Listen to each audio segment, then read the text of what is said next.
Good afternoon or good morning, my fellow Americans, my fellow American voters. I am before you to solicit for and on behalf of President Trump, who was illegally defeated at the last general election by the mules voting. Mules means people who came to the country illegally and have no knowledge what to do. These people were elected through a secret process and they were running the system. So President Trump lost. I'm sure he will win this time. Never in the history of America a woman of color, any color, was appointed as the President of the United States. Although Hillary was selected, but her husband brought a lot of bad news for her. But again, although I personally wish to the Vice President Kamala Harris to win the race, but that is not going to happen.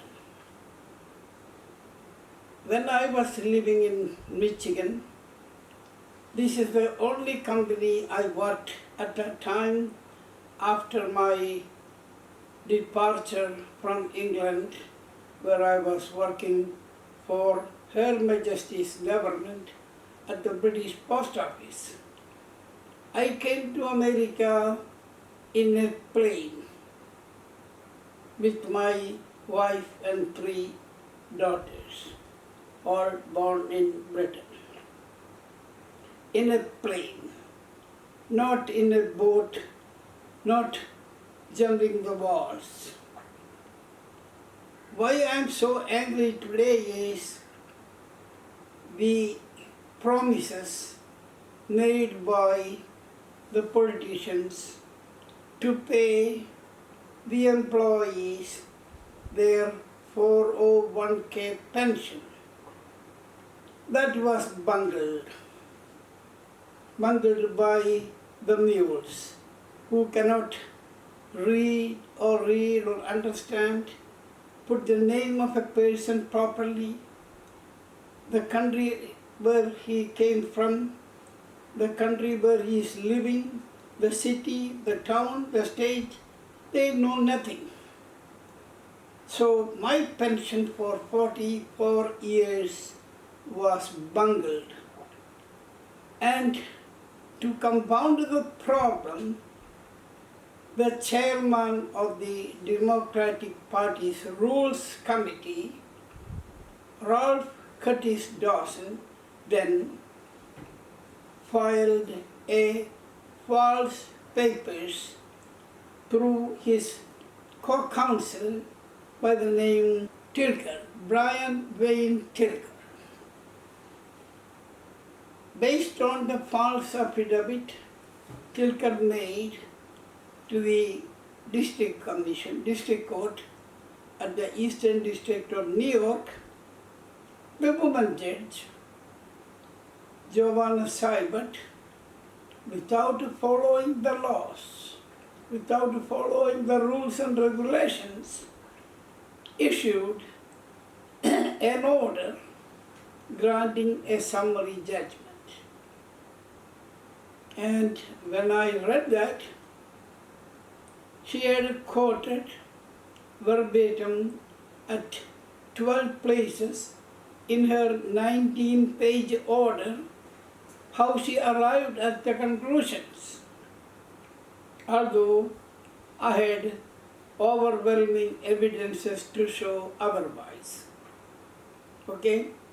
That case against the chairman of the Democratic Party's Rules Committee going on even today, after all these years, because he committed fraud upon the court. Okay? So the bottom line is, I am not getting my pension. I wrote to the EBSA, and EBSA wanted to speak to me. I got a letter from a woman by the name Jean Breaker. Jean Breaker wrote to me and provided me a service request number. And she went on vacation. As soon as that is received by her, she went on vacation. I kept writing, showing the case number. So each time I wrote, I got another service request number. That went on for 1 year. Still no investigation. No investigation. So there was fraud involved, cover-up involved by the Democratic administration. To compound the problem, I was running into a lot of discrimination at this company, Michigan Bell Telephone Company, commonly known as MBT. I was found overqualified by my boss by the name Jack Temple. He promoted me as a special reports clerk. Then after a few weeks, he found me way overqualified again, sent me to take a test for 3 hours, which I passed in flying colors, was sent to work for a division manager who doesn't want dark-skinned person, especially a male, as his personal secretary. We ran into a problem with this guy, was named David Bartz. Filed a complaint.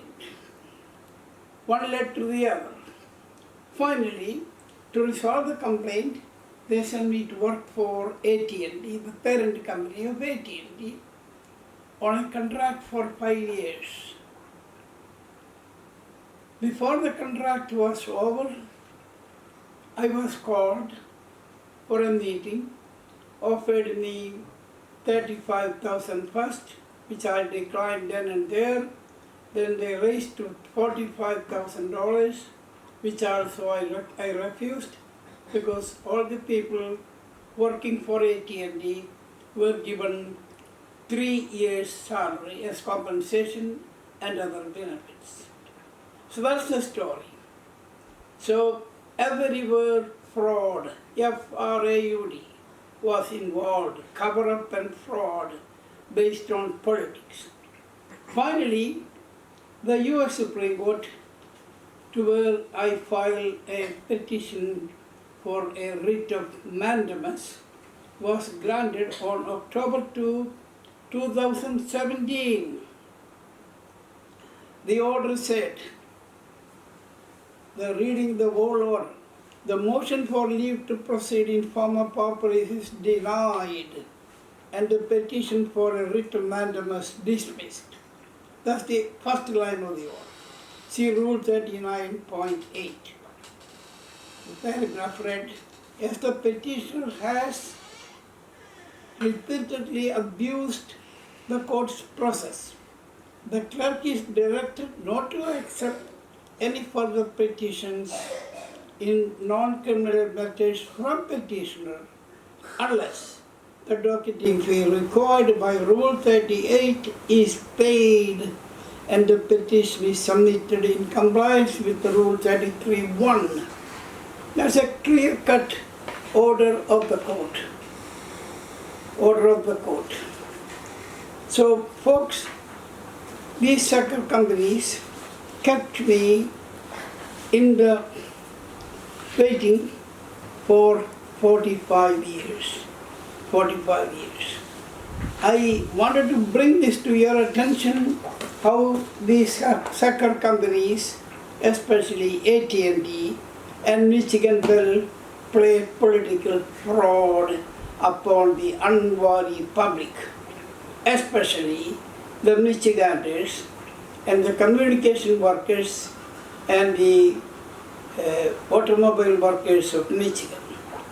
So, although many of you might have already cast your vote, or this, those who have not yet exercised their constitutional right may do so after hearing me, particularly how the democratic controlled system cheated me and millions of you. So be careful whom to vote, whose lies you have to follow. Okay? Don't cast your vote not knowing your rights. The women in this country have absolute right to decide whether they want to have an abortion, even if it is an incest or a relationship with a black and a white, whether she wants it or not, that is her right. I have no dispute about it. So, folks, those who have not voted, think it about how your rights were protected under the Democrats and the Republicans.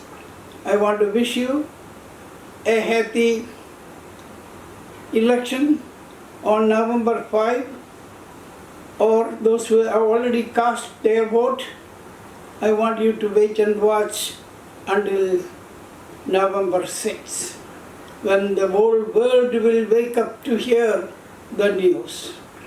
Okay? Thank you, folks. Thank you once again. I am Talakotur R. David. I am an 85-year-old US citizen of Kerala origin and a British by naturalization, and also an OCI card holder and an American. Thank you. Bye-bye.